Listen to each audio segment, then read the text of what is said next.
Coming from the National Geographic, I learned a long time ago that a picture is worth 1,000 words. Actually, as an explorer, an experience is worth 1,000 pictures. And if I had my way, all of us would be splashing around in the blue part of the planet right now to make the point that if you want to be green, there must be blue. Earth is blue. Some have asked, and you just heard Jim pose it again, why should we care about the ocean? What difference would it make if there were no such thing as the blue? Well, you could think red, Mars.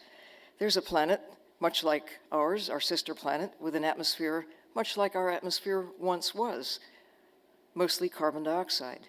It's taken 4.5 billion years of fine-tuning, mostly ocean tuning, mostly life in the blue part of the planet, to create what we now take for granted, an atmosphere that is laced with just enough carbon dioxide to keep the plants going, but about 20% oxygen that didn't exist going back 1 billion years, at least not in the current percentage.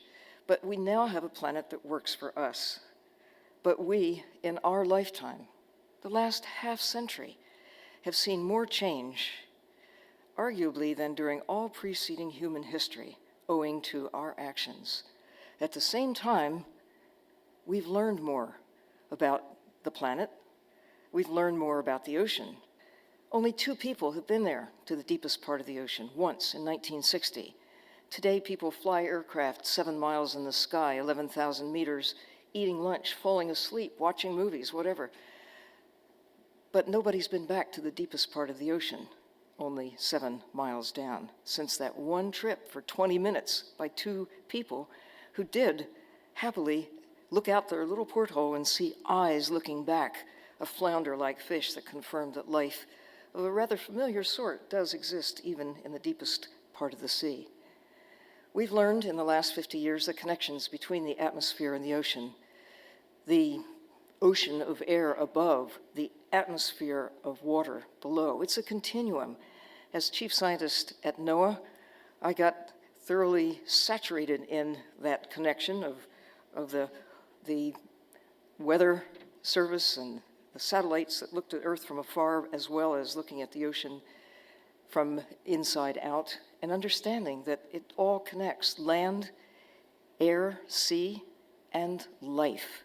But what we do need to think about is how everything connects, how we connect to the depths of the ocean, how the depths of the ocean connect back to us, how the sands of Africa, we heard today about half of the particulate matter here in Florida comes from the Sahara Desert. Well, there it is in that image, sweeping across the Atlantic on its way to Miami and the Caribbean, and so on. In our time, we've seen a continuation of a process, a natural one, the cyclical thing. Ice ages come, ice ages go. At the end of the last ice age, at the beginning of the greatest era of human development in history, maybe some 10,000 years ago, as the planet gradually began to warm, we have seen this trend. But in the last 2 centuries, especially the last one, and most particularly the last 50 years, and the pace is picking up, we are accelerating that natural trend so that the glaciers that were familiar to some of us as kids are disappearing. The mountains that have snow caps on them are becoming bare. That book, The Snows of Kilimanjaro, will have to be rewritten. There are concerns, of course, about what this will do, sea level rise. I, as a longtime resident here in Florida, know that there's another whole Florida out there that is now covered with water. Going back to the height of the last ice age, there was twice as much Florida above water. So this is a gradual process, but we're seeing that process accelerated. Knowing that that blue part, the ocean, is the greatest sink for carbon dioxide, for carbon, period, on the planet that there is. After all, it's 98% of the biosphere where critters live. We, as terrestrial creatures, think of the land as where the action is, but the ocean is where the action really is. And never mind, that most of it lives in the dark. Average depth is 2.5 miles. Go down 1,000 feet, it's dark all of the time, not just in Washington, D.C. Most of life on Earth lives in the dark. But, what am I saying?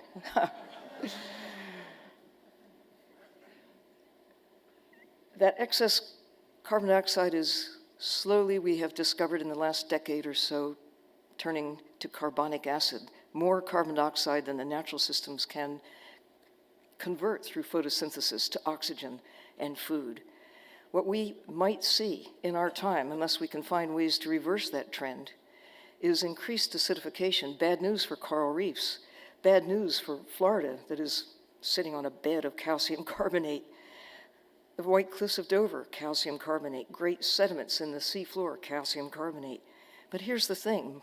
Much of the life in the sea, the little plants, the small microorganisms that generate much of the oxygen in the atmosphere, as well as taking the carbon out of the atmosphere, are in trouble if ocean goes increasingly acid. And it is. We don't know what the tipping point is where we have to worry about the oxygen generator out there in the ocean, where most of Earth's oxygen comes from.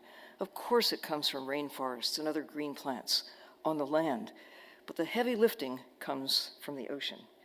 We've only recently taken ourselves into the sea as witnesses to what's going, and even so, we're nibbling around the surface. It's difficult to find the ways and means for the average individual to go down other than using scuba or an occasional passenger submarine. A few scientists, I'm one of the lucky ones, who gets to go out in submarines, to go down 2.5 miles, the average depth of the sea, and sometimes a little deeper into the ocean to see what it's like. But everyone should know, because it is our life support system. But for the ocean, we wouldn't be here, nor would the rest of life on Earth. We look at coral reefs, and we see systems that are amazingly diverse. The greatest diversity of life on Earth is out there in the sea. Of all of the many phyla of animals and plants, nearly all have some representation in the sea. Only about half occur on the land.